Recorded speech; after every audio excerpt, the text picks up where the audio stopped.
Hello everyone, I'm Joel Baer, the General Manager of Missoula Community Access TV.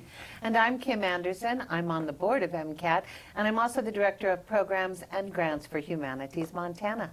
Welcome to our edition of Missoula Live. It's Monday, November 28th. And welcome back to you. Thank you. Looking Yeah, excellent. I missed everyone this month because I had to have a little surgery. Oh! And thank you, Kim, for doing it We didn't burn solo. it down. Right. No, it looked good to me. So I don't have that much on the MCAT side of things. Kim will talk to you a little bit about Humanities Montana. On the MCAT side of things, we do offer a tour and training of MCAT to anyone that's interested in the kind of equipment we have to loan out to you, or the resources we have for post-production. So you could come down here without warning every second Wednesday of the month at 5:30. It is drop-in, and you get like a 10-minute overview of what MCAT does via a video, and then a nickel tour of the place, and then an inspection of the equipment and resources, and then there'll be MCAT staff hanging around to answer any questions you have. So you're certainly welcome. Wednesday, December the 14th at 5:30. MCAT's located at 500 North Higgins. It's the northeast corner of Spruce and Higgins, and you can see it at mcat.org. There's a little map there.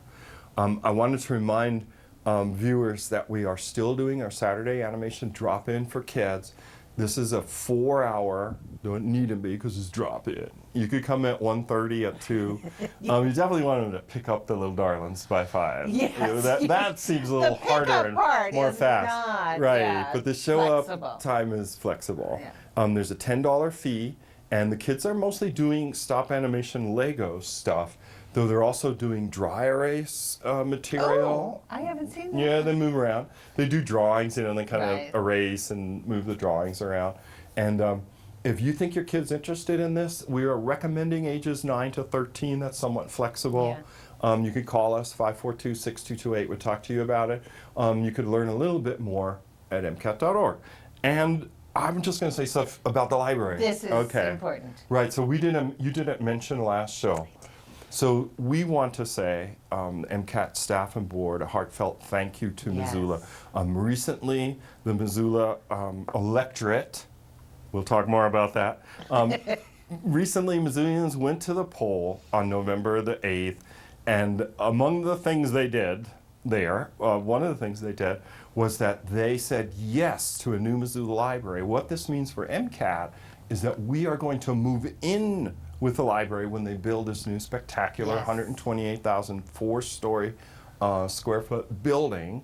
And Because it's not just a library, it's a Right. cultural center. it's a cultural center. We'll be in there with the Children's Museum, the Families First program, and Spectrum Science Discovery Center. So it's going to be just hopping, I think. Very exciting. Very strong conduit, for people of all ages and community to take advantage of this great resource.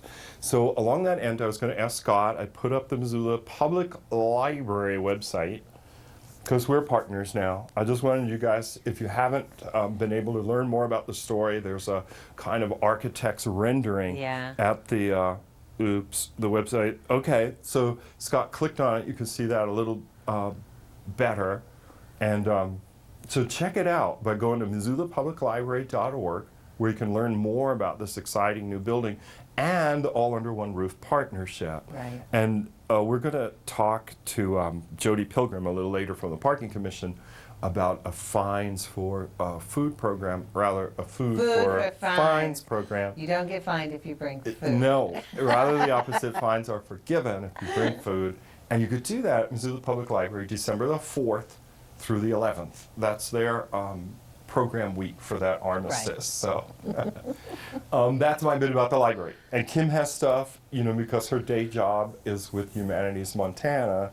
She has some things to talk about. Just there. very little. But for anyone who works in the humanities, if you are involved in putting together a public program that involves history or literature, philosophy, environmental studies, comparative religions, jurisprudence, the fields. We have a grant deadline, and we support public programs like that.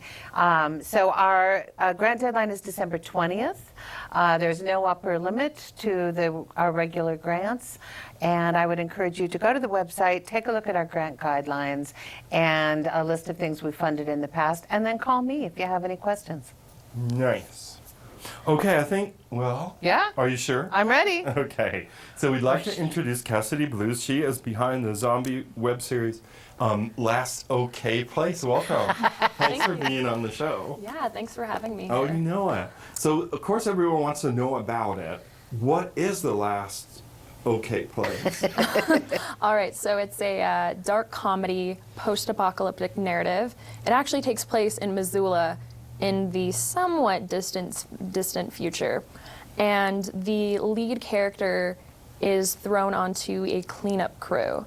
And that's sort of where these hijinks ensues, because it's a group of very different people having to work together in a unusual situation. I see. Oh, he's rolling a Oh, I clip think we have a now. little clip. So Good. look on the screen there, Cassidy, and can see what, maybe you want to describe a little of what's going on in the clip. So this is our teaser, and right now we're just introducing the main character. And she's running. Yes, there's a lot of running back and forth. Oh no, there's oh! Oh my goodness. Okay. So that is then. that is Winnie Lohoff playing our lead, Quinn Oh Wilder. my God. Wow. Now, and Winnie, has gone to any number of MCAT summer camps, not to tell tales out really? of school. Yeah. And then that was our own Christian Ackerman, who's Right. one of our community producer helpers. That was amazing. So Thank you. that's incredible special effects too. Yeah, that was a 2-day, mostly 1.5-day shoot, no budget, so everyone donated their time, which is, one of the difficulties with doing a larger production. But yeah, we're really happy with how it turned out. Christian was the zombie. As you said, he looks probably a little different than how you guys are used to seeing him. Well, I'm getting really used to seeing him like that. Yeah, no, that's Between probably his true. own interests and so That's on. right, yes. Your go-to zombie. Right? Yeah. So here, Scott's showing a Facebook page. He's scrolling down. Yeah. And this is the Last OK Place series. Mm-hmm. And so if people are interested, this is a great place to go to like the page, to get Yeah. updates and so on. Yeah, this is the best place to go. Our Facebook page will have updates on what we're doing, behind the scenes looks. They'll also have our teaser and eventually our trailer on it.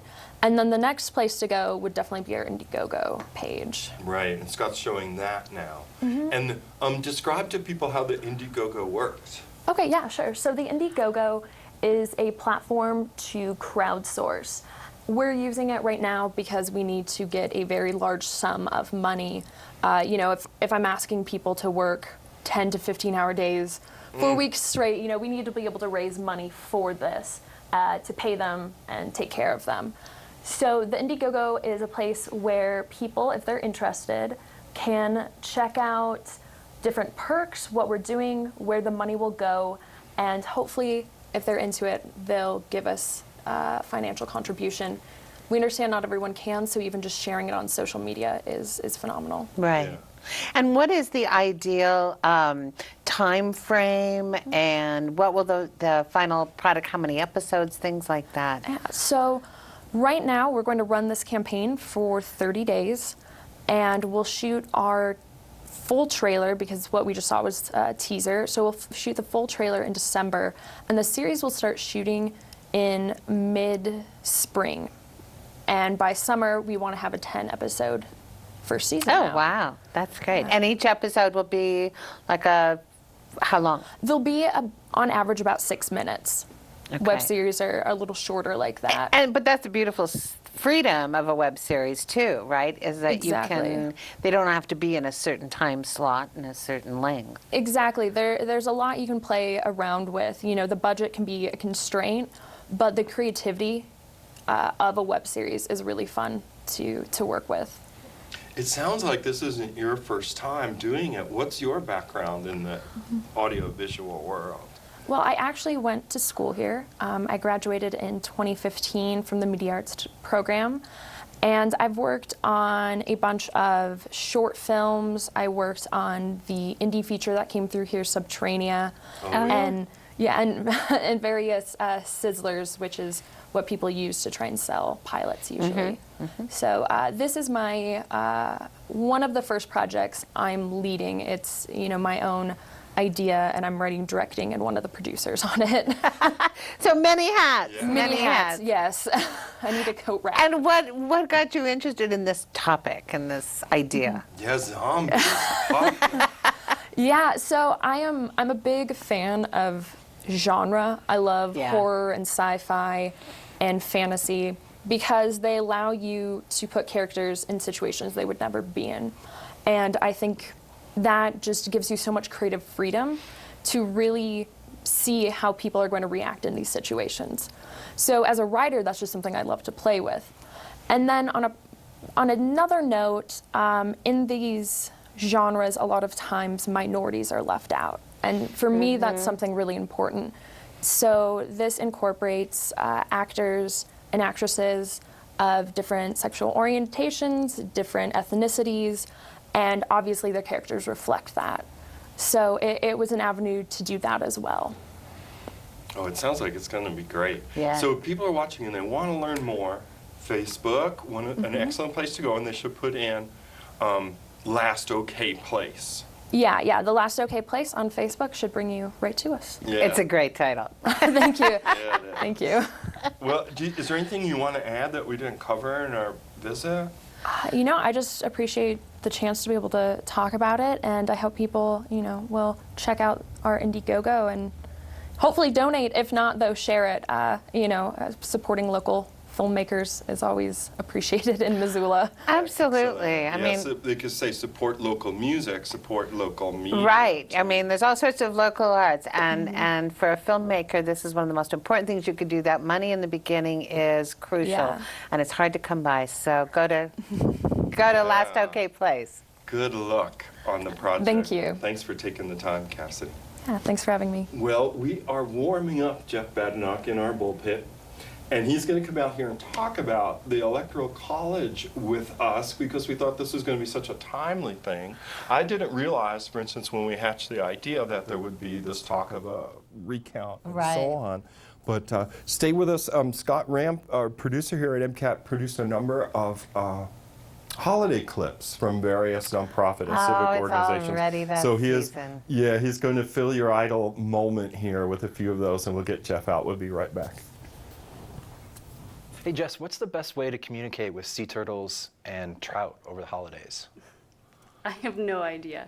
Well, it depends. With a sea turtle, just call their shell phone. But with a trout, you might want to drop them a line first. That's a really great joke, Micah. I know. But seriously, do you want to know how you can support conservation over the holidays? Ecology Project International has a couple of really great gift ideas for conservation. You could get the jumping trout license plate for your friends and family. So cool, and available at your local DMV. Or you can adopt a sea turtle hatchling and receive a turtle education kit for you and your classroom. Adorbs. Just visit ecologyproject.org/adopt. Both are great gifts that support hands-on conservation and science education for youth. From all of us at EPI, we hope you make conservation a part of your family tradition. Happy holidays from EPI.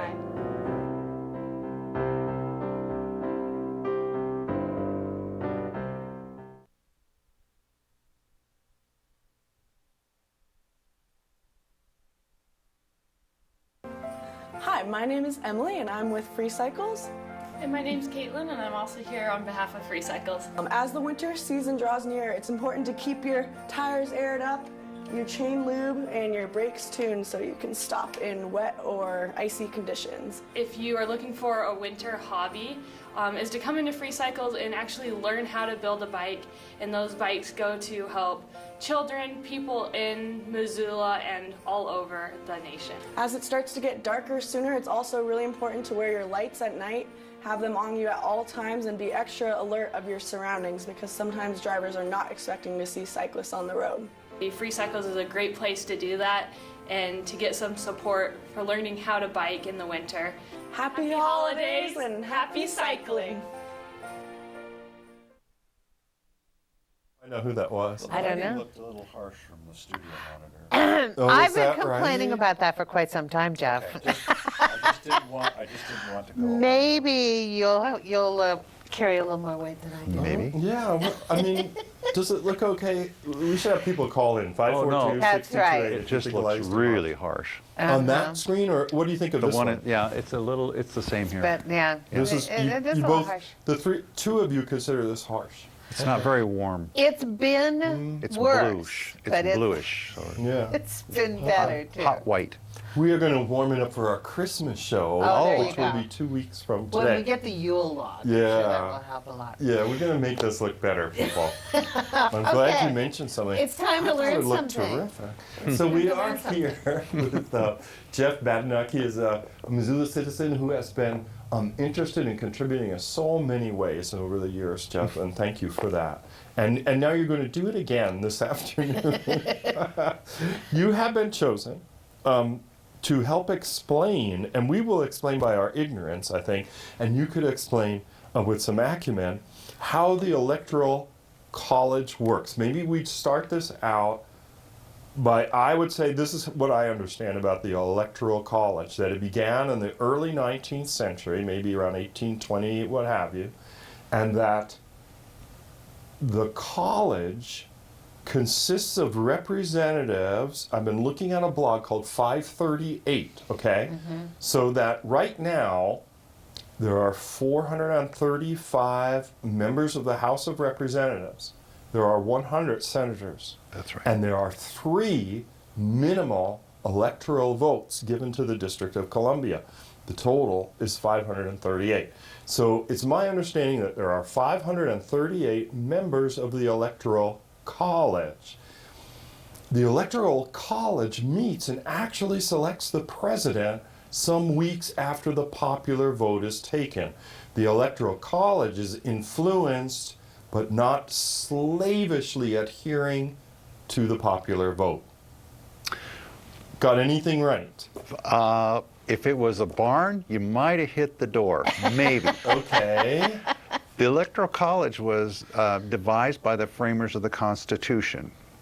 Remember, they were convened to remedy the Articles of Confederation, which were the first attempts at forming a government in our newfound republic after the Revolutionary War. And it didn't work so well. And one of the things that they were missing was a chief executive. They had a Congress, they kind of knew what they wanted by way of legislature, but when the framers decided that they wanted to have a president, they debated long and hard about how to select that person. And they were actually kind of terrified of direct election, a popular election, because they were afraid that a candidate who was unscrupulous could sway the voters. They didn't have a high opinion of the popular vote. And so they created this intervening step in each state, and because the presidential provisions in the Constitution are Article 2, they had Article 1 to go by, which was how Congress was set up. And that was set up as a result of a compromise between the powerful states and the smaller states. And they gave each state 2 senators, so everybody felt equal, and then they apportioned the House of Representatives based on population. And so they simply said, based on the representation in Congress, that will be the electors. And Now, they did not worry about the popular vote at that level, so that these representatives and these senators were going to be voted by the people and then simply tally who got the most votes and off they went. There was no electoral college at that level or for the legislative branch. not for the legislative branch. They let the House of Representatives be elected by direct election, and the senators at that time were selected by state legislatures. Oh. And I'll come back another time and tell you how Montana influenced the direct election of senators. Oh, I'd But like that's to a very A exciting. story for Right. another time, children. The thing about the Electoral College, too, is that the college never meets. They only meet in their individual states. Right. And the framers' idea was that the people could elect wise, mature, considered, informed people who would be these electors, who would then meet at the state capitol a week or so or a month after the election, after all the paper ballots were counted, and then they would elect the person that they felt was the best for our president. Now, what's happened in the intervening years and what the founders didn't anticipate was the rise of political parties and the power that political parties have. And the role that political parties play in our electoral process is way beyond what the founders and the framers imagined it would be. And consequently, what you find is in 29 of the 50 states, the electors are what they call bound or pledged delegates. And Montana is a state like that. And so what happens is before the election, each party designates, in Montana's case, 3 electors. And if that party gets the most presidential ballot or election votes, then their 3 electors get to vote for the president. And in our case, what will happen in December is our 3 Republican electors in Montana will go to Helena, and they will meet, the 3 of them, with the Secretary of State, who will convene the meeting and hand them each a ballot. Now, they've all pledged that they will vote for the candidate of their party.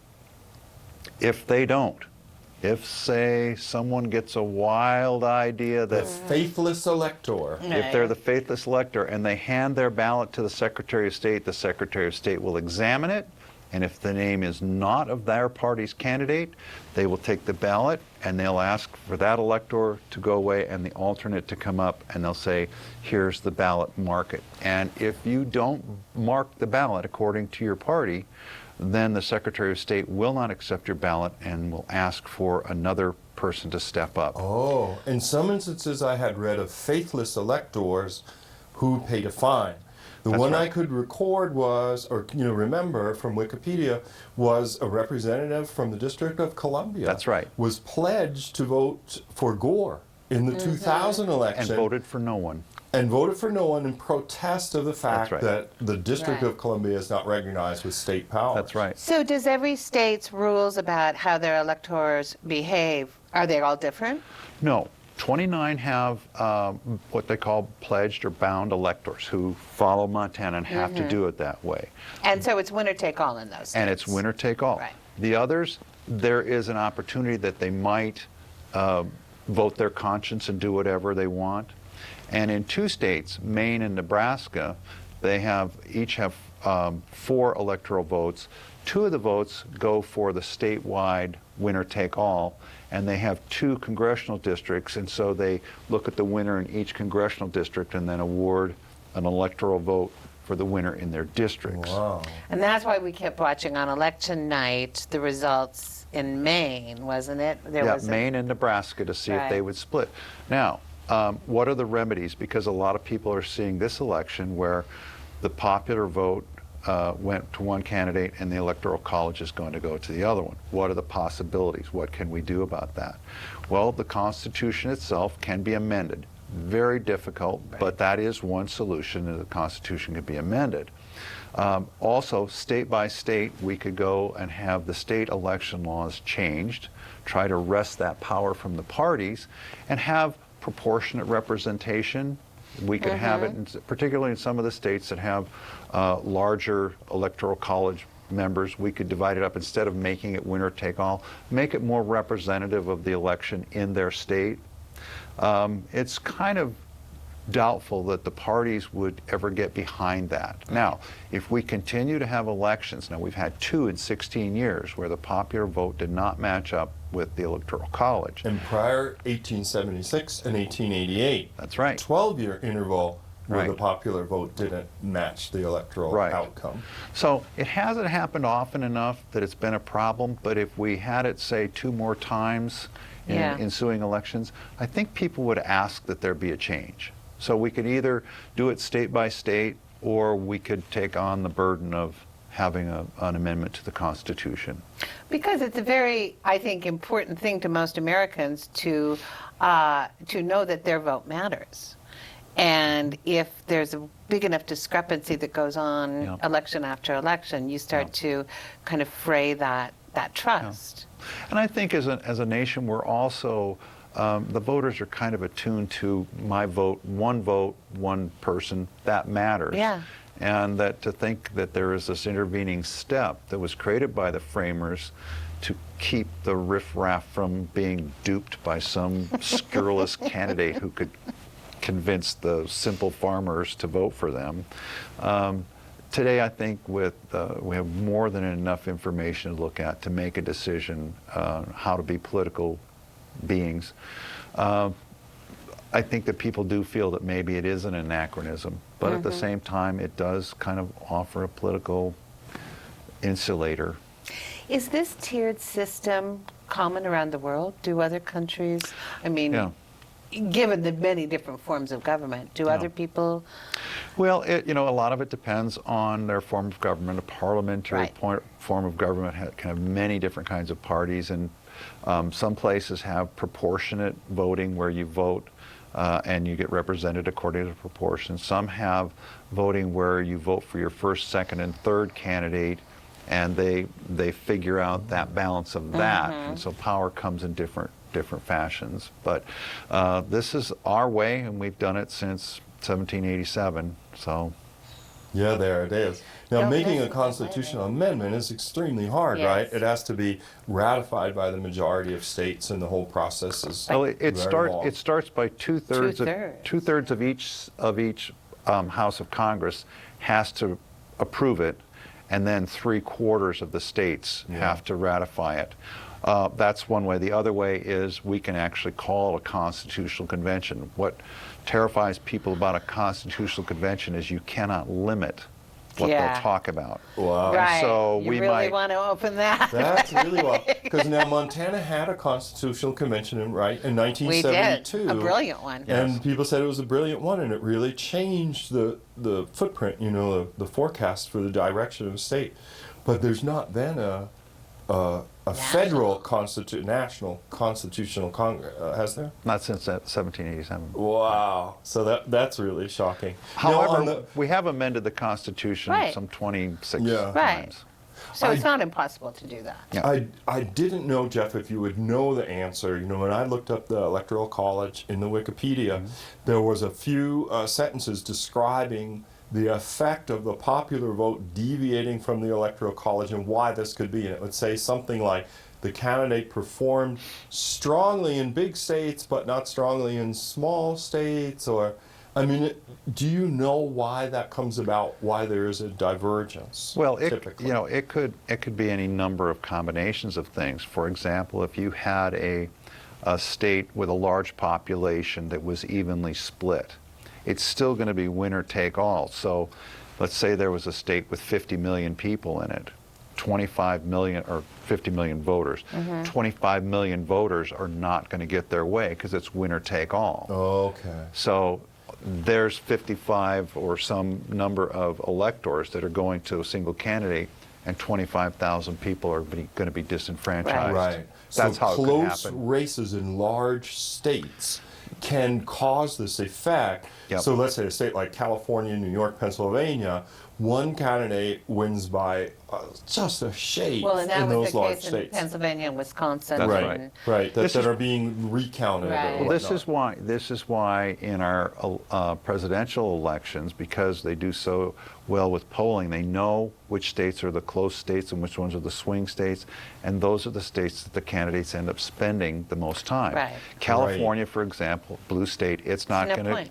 So they make sure that their people turn out, but they don't spend a lot of time there convincing the middle, Yeah. because the middle doesn't matter. Because one argument for electoral college, and I know we probably should wrap up, is with this minimum number of votes going to highly rural states like Montana, Wyoming, the Dakotas. One argument is having those 3 votes, those minimum votes, at least it requires national candidates to take a little bit of time. Right. Even if it's at the 3, hangar yeah. at the airport in Billings, they're going to take a little Because 3 time. votes, 3 electoral votes is more than 100,000, Right. people votes. Like the ratio too, that an electoral vote in Wyoming is maybe worth 30 people represented, and that's representing 25,000 Californians to get one Right. electoral vote. That's right. So that's a curious thing. So yeah, in Montana, actually, our voters have more sway than a voter in California Yeah. because Sure. because we have more electoral votes per capita, per voting eligible voter. Yeah. So there, I don't know if there's anything you want to add to wrap up, but I really want to thank you for coming by and taking the time, because it seems kind of fascinating. Well, it's, and it's we very keep much reading of the about moment. it, and people are in disagreement about it right now, and it's good to have some actual information. Well, I just think it's important that people play Ken Burns and go back and look at the history.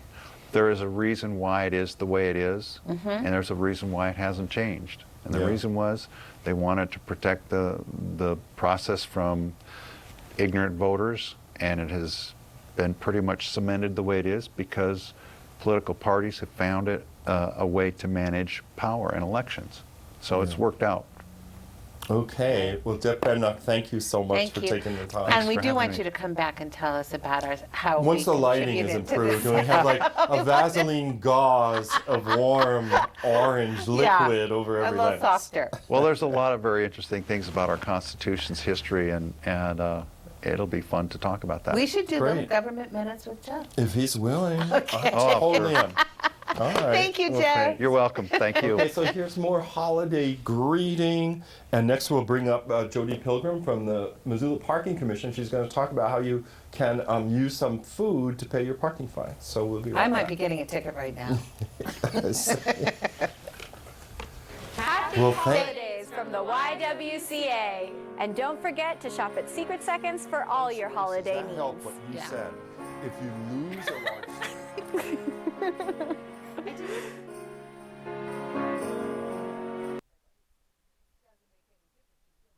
Dave Chrisman, University District. Kinsey Vetter, Northside Westside neighborhood.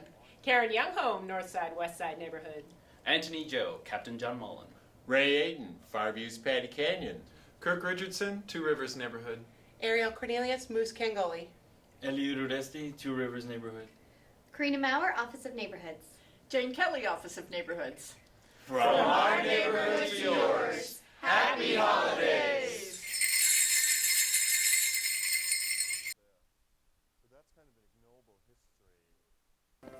Hi, I'm Kaylee Bestington and I'm from England and I'm currently training with Rocky Mountain Ballet Theatre, and on behalf of them we want to wish you a Merry Christmas and a Happy New Year. Hi, I'm Molly Rowe from Missoula, Montana, and thanks to organizations like these, I have opportunities to dance all over the world. I'm Charlene Campbell-Carey, the Artistic Director of Rocky Mountain Ballet Theater and the USA Director of VIBE, the Vienna International Ballet Experience. We've been celebrating Christmas here in Missoula since 1998 with our holiday productions, and this year we'll be found downtown for first night at 3 different destinations. Merry Christmas from all of us, both here and abroad, that all represent Rocky Mountain Ballet Theater at home and away. And we look forward to seeing you in January at the Vienna International Ballet Experience, January 10 through 14.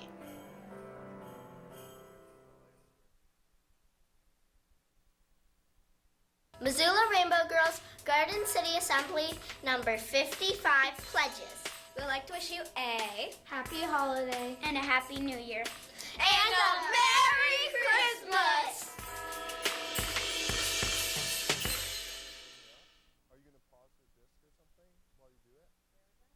Hi, I'm Catherine Hungerford, along with Curtis Hammond and Kim Hutchison and Porridge. This year, hundreds of older adults will be spending their holidays alone. Isolation, helplessness, and depression are some of the challenges.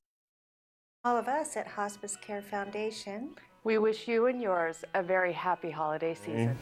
Learn more. Visit www.hcfmissoula.com or call us at 541-2255. Okay, we're back. We're sorry to you live viewers. We had a little meltdown. Yeah, Scott had to restart the computer and it took like 4 minutes. But we are back with Jody Pilgrim. She's here representing Missoula Parking Commission to talk about food for fines. Welcome. Thanks for being on the show. Yeah, thanks for having me. Oh, you're welcome. You are well into this program, right? We are, yeah. We've actually only got 3 days left that people can donate food to contribute to their fines. So this is kind of our last big push to get the word out there and get people in. So like a canned good or non-perishable food item equal a certain amount in fines? I know some people might have substantial fines. I don't know how bad, but Yeah.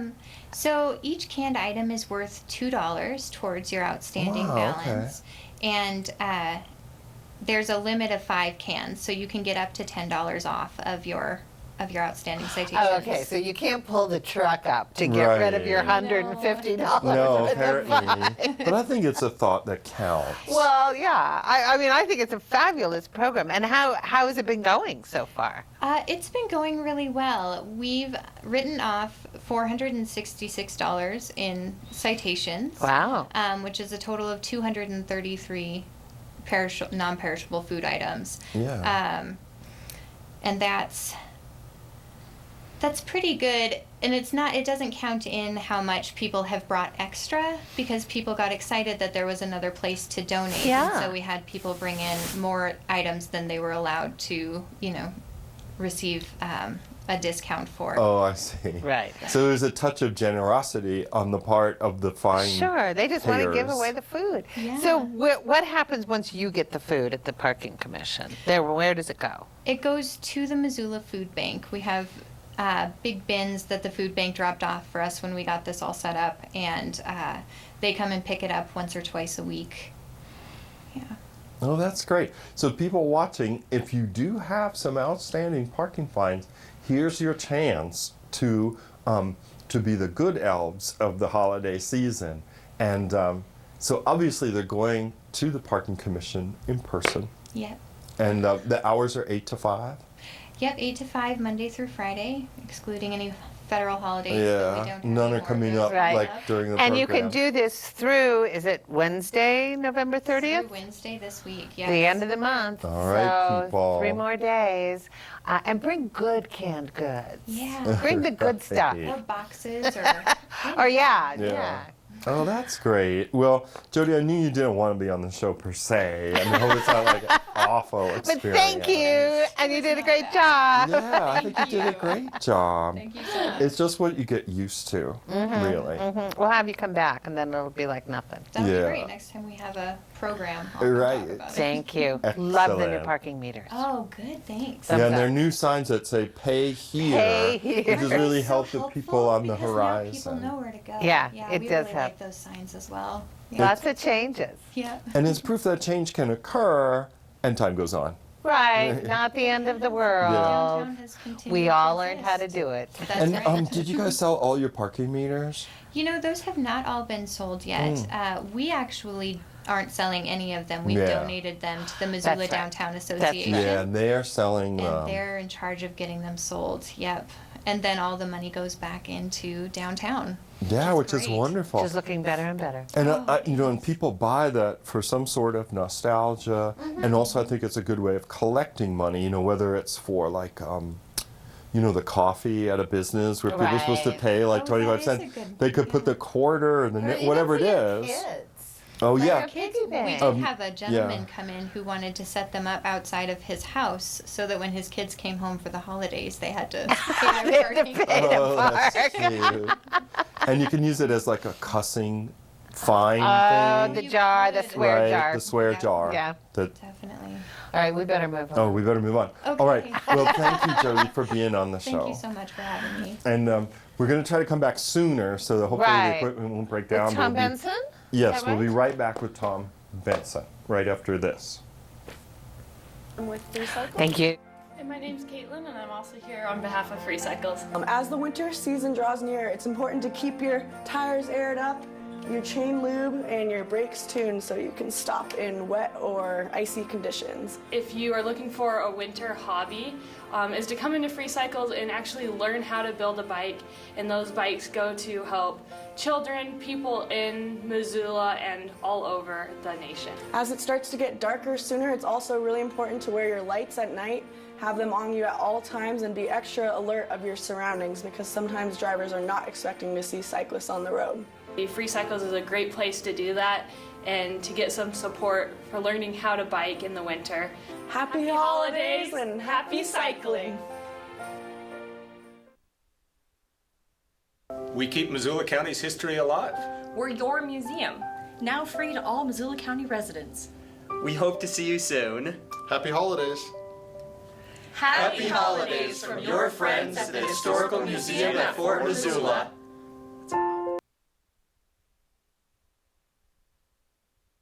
CASA of Missoula would like to extend our sincerest gratitude to the Missoula community for all of your support throughout the year, with special thanks to our court-appointed special advocate volunteers who spend countless hours advocating on behalf of abused and neglected children.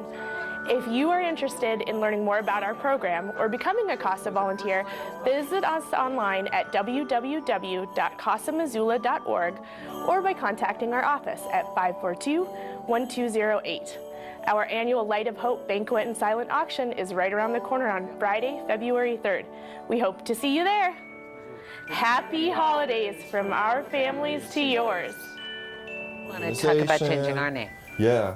Okay, we're back. And we're back. We're back with Tom Benson. He is going to wear two hats. One is Arts Missoula and First Night, and the other is Dolce Canto, which is having a concert coming up, Stars Over the Snow. It's December the 10th at St. Anthony Parish. Welcome, Tom. Thanks for doing both. Great to be here again. Yeah. I got to talk fast, right? No, you're good. We save lots of time. Okay. We're at quarter two. We're good. All right. Okay. Well, Dolce Canto is one of the choirs in Missoula. Missoula has a great number of choirs, and we have a concert coming up at St. Anthony Parish on the 10th of December.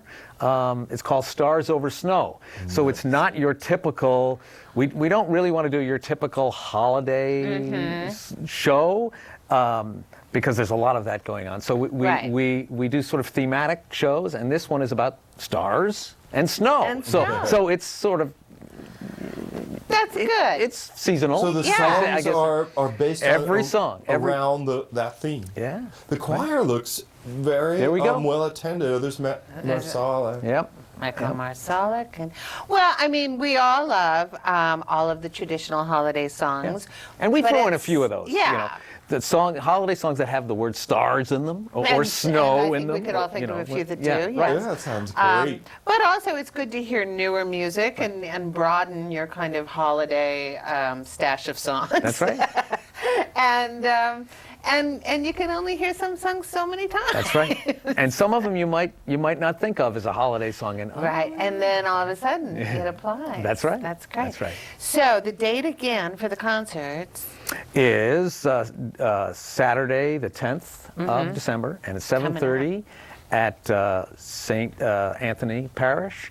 And we're also going to be joined by the Frenchtown choir, Frenchtown High School choir. Excellent. So they're going to sing some songs, and we're going to sing some songs together.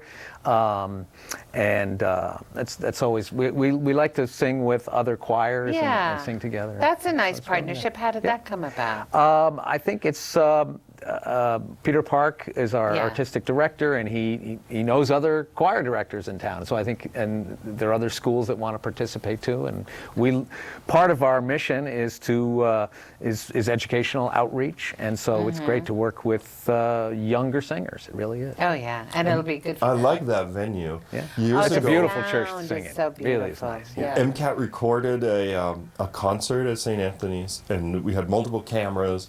I think it was called a Missoula, and it was like the Paul Winter group. It was really great. But it, acoustically, I think it's a really it's beautiful sound. Yeah, it's a beautiful sound. That'll be a lovely night. Yeah. All right. Well, then you have to have the other hat on. That's and right. that's for Arts Missoula and But First before we Night. go forward, can I ask another question about the concert? Sure. So how do people get tickets? Oh, right.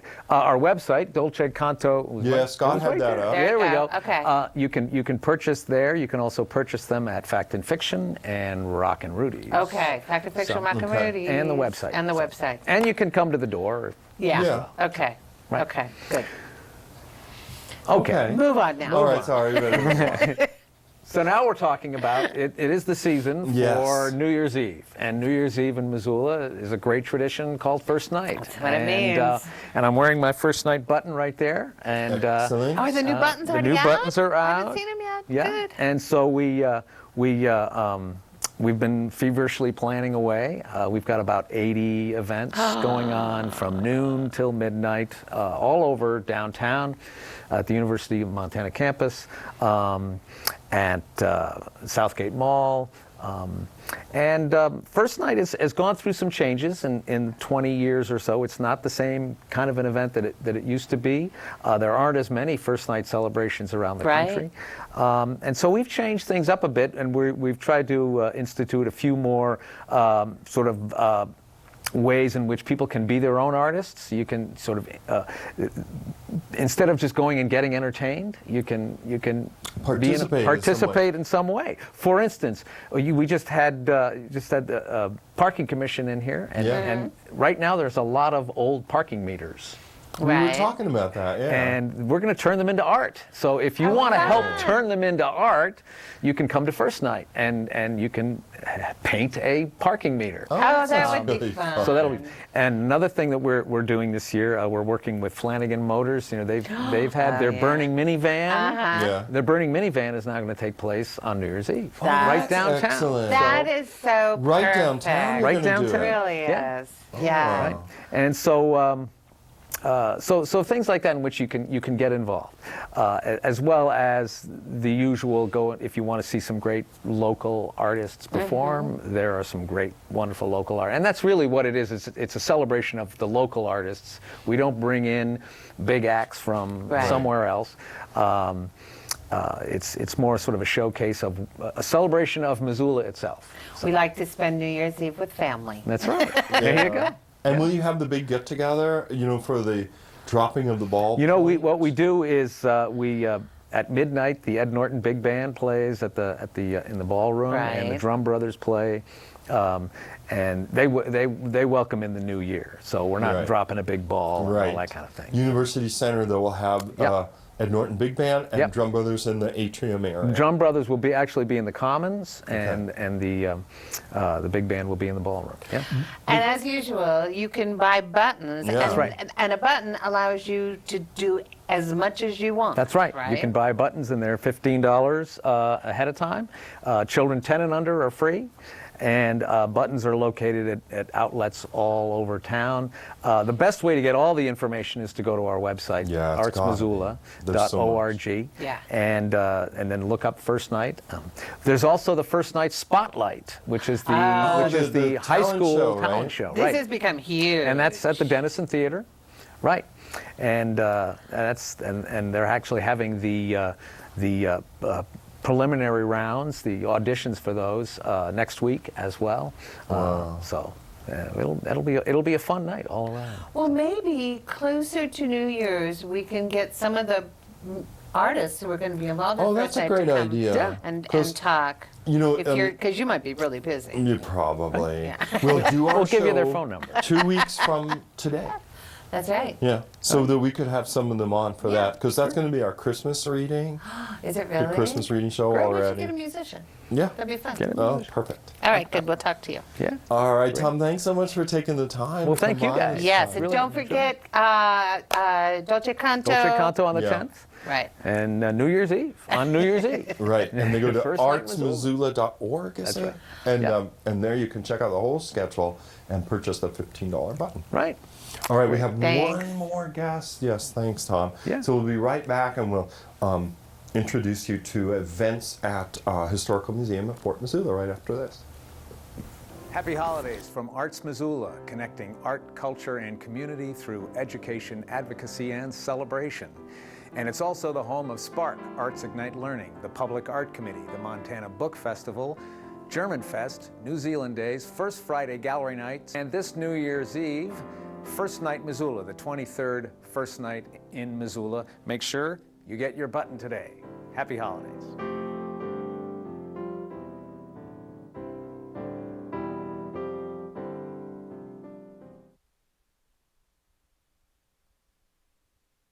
Merry Christmas and Happy Holidays from A Carousel for Missoula and Dragon Hollow. We're open every day through the holidays with lots of choices for wonderful Christmas gifts.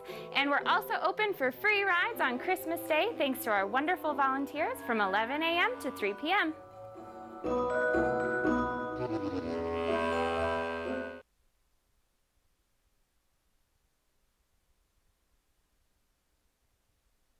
Hey Jess, what's the best way to communicate with sea turtles and trout over the holidays? I have no idea. Well, it depends. With a sea turtle, just call their shell phone. But with a trout, you might want to drop them a line first. That's a really great joke, Micah. I know. But seriously, do you want to know how you can support conservation over the holidays?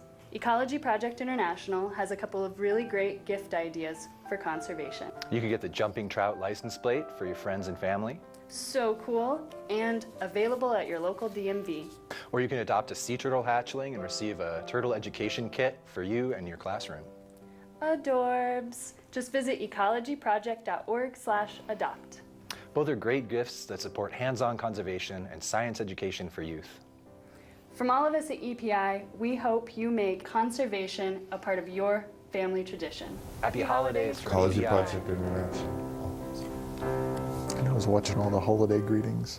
Yeah, we did one. And we're back, and we're here with Matt Lautzenheiser with Fort Missoula Historical Museum. Welcome back, Matt. Thank you. Thanks for having me back again. You guys are so busy. Other than driving to the studio every 2 weeks, I don't know what else you get to do. I'll just set up an office in the back if you've got some space for me then. Yeah. What's coming up? Well, we have our Holiday Lantern Tours program coming up, which is probably one of my favorite that we do throughout the year. It is a living history program. So it's kind of like, if you can imagine, seeing a play, only instead of the play taking place on a stage, we have a scene that takes place in each of 5 different historic buildings. So it's great. Each of the buildings is set up with a specific time period, and the character that they'll meet in that building doesn't leave character, and is portraying somebody. And it's a very interactive program. We draw the visitors in, but it's a lot of fun. Oh, it sounds great. It's making me think of Stories and Stones. It's the similar, program they have at the Yes. cemetery, where people are being H.P. Higgins or some Exactly. other figure. You know. One, ironically, one of Mr. Higgins, who is in Stories and Stones, is portrayed by Bob Brown, Right. who's my predecessor at the Historical Museum. Yeah. And Bob is actually going to portray C.P. Higgins in St. Michael's Church this year for our Lantern Tours program as well. See, that's wonderful. So- That's great. Yeah, so it's just a lot of fun. One of the things I love about our site too is that I worked and I've done this at other museums, but we always had to stay in one time period because all the buildings were from one time period. Right. Whereas now we've got this great site with all these wonderful outbuildings, but they're from different eras, so we can actually interpret and talk about different eras of Missoula's history all in one program. So That's amazing. So there are 5 sites and 5 historical presentations. Can you tell us? Sure, I'd be happy to. Yeah, I gotta give you a little bit. Yeah, we'll kind of, yeah. So we start out in the Drummond Depot, and in the Drummond Depot, the year is going to be 1958. And as they walk in, they'll meet the gentleman who's the ticket clerk at the Drummond Depot, and he will talk to them a little bit about what it was like growing up in a homestead cabin in Minnesota at the end of the 19th century. And he also hints at a gift that he's picked up for his niece that's very relevant to 1958. So, but from there we move on with they get a chance to meet a teacher at the Grant Creek Schoolhouse, and that scene takes place in a Christmas of 1916. So right after Jeanette Rankin has just been elected the first woman to Congress. Wow. So we kind of hit on that angle. St. Michael's Church, where they meet the Higgins family. And that is taking place in 1865. So right as kind of Hellgate Village was on its way out, and Missoula, or Missoula Mills as it was called, is starting to rise. And then we do 2 last scenes. One is our homestead cabin, where they meet a young couple during the Great Depression who's moved to Montana to try their hand at the Christmas tree farms that got really popular in that era. And then the last scene, they'll meet Colonel Andrew Burt. And Burt was the commander of the 25th Infantry when they were in Montana, or here in Missoula, the Buffalo Soldiers. And that's interesting because the scene takes place right after, it would be the Christmas or the holiday season, right after Mark Twain made his famous visit to Fort Missoula. So it's neat because it kind of, the program is around the holidays, but you can see we also try to hit on some of the interesting stories from Missoula's past as well too. Yeah, what a great lineup. Oh, it really is. Now, in the notes it says It's December the 9th through the 11th. Call for reservations. That's correct. We do 4 tours on Friday, 4 tours on Saturday, and then 2 tours on Sunday. The Friday starts, and it's starting at 6 o'clock, and they're every half an hour. Saturday starting at 5:30, every half an hour. And then we do the 5:30 and a 6 on Sunday. So what we would need folks to do if they're interested, if they call the Historical Museum or send me an email, or through our general site email, and we will get them down for reservation. We don't need payment or anything in advance. It's kind of like a restaurant. We just ask that they make a reservation. Right. Of course, we also ask, if possible, if their plans change, they let us know.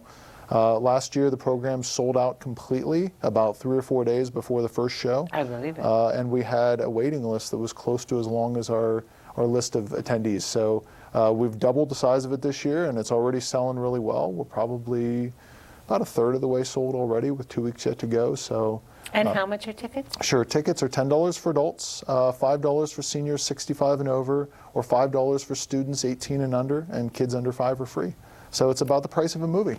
Yeah, and what a great living thing movie. to do with Like tableau vivant. moving through history. Exactly. It's exactly like that. We always say they're kind of like vignettes, a small vignette of each, but it's just a really fun way to teach history. And how long will the tour take? It's about an hour. Each of the scenes is about 10 minutes long. So it's we do recommend everyone, if they do come out, please dress for the weather. Right. This morning was yeah, they do walk from building to building, and not all of our buildings are heated. Sure. And this morning was a reminder that a surprise. It's coming. Yeah. Yeah. Right. Yeah. Right. So. Oh, I think this sounds like really a great great. holiday event. And you know, the people that do the living history, they're so dedicated. They You know, when They know their stuff. We've recorded maybe 35 different stories from 10 years of Stories and Stones, but in all weather.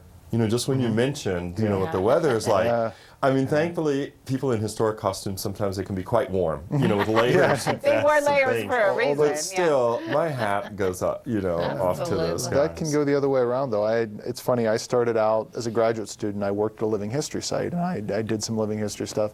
And I remember a very, very warm 4th of July wearing a Mexican war officer's uniform. And the costumer at the time mistakenly used blanket wool instead of uniform wool. And it was about 90 degrees in Ohio with the 80% humidity. Were all of you just It was, keeling yes. over? Oh, yeah. Yeah, it was, it was Well, fun. Scott's saying we're almost running out of time, but I did want to ask, and I know our viewers that have seen the announcement of the book sale, do you wonder how it turned out? You know, we had another record-setting year for a book sale. I can't speak highly enough about how well we've grown that event, and our staff and our team has worked so hard to promote it, whether it be through the traditional media, through our grassroots advertising, through shows like this, and through social media. And we increased our profits another 4,000 over last year. Congratulations. So it brought in $15,000 for the store. Congratulations. It's really a wonderful, it's become our biggest fundraiser. Well, people really look forward to it now, and they know it's coming. They stock up for the whole year, right? Yeah. Well done. Yeah. The book is not dead. We have ample Far from evidence. Yeah. Well, Matt, thanks for taking the time to promote Yes, this. I want to get out there and see that. I'm going to make my reservation. And I didn't see the phone number up there. Sure. So 728-3476. Yep, and I'm at extension 1, and they can call me directly to make a reservation. Okay, or go to the website and just send an email. Yep, exactly, through the email. Us. Yep. And the Lantern Tours Living History Program, December 9th through the 11th in the evening. And you'll find out the times. The start times vary a little bit. Yep. Well, thanks again, Matt. Thank you guys for having me again. And thank you, dear viewer, for watching another installment of Missoula Live. So we'll be back in 2 weeks' time. It will be December... like 12th, 13th? 12th. 12th. Yeah, it'll be December 12th. It'll be the Christmas show.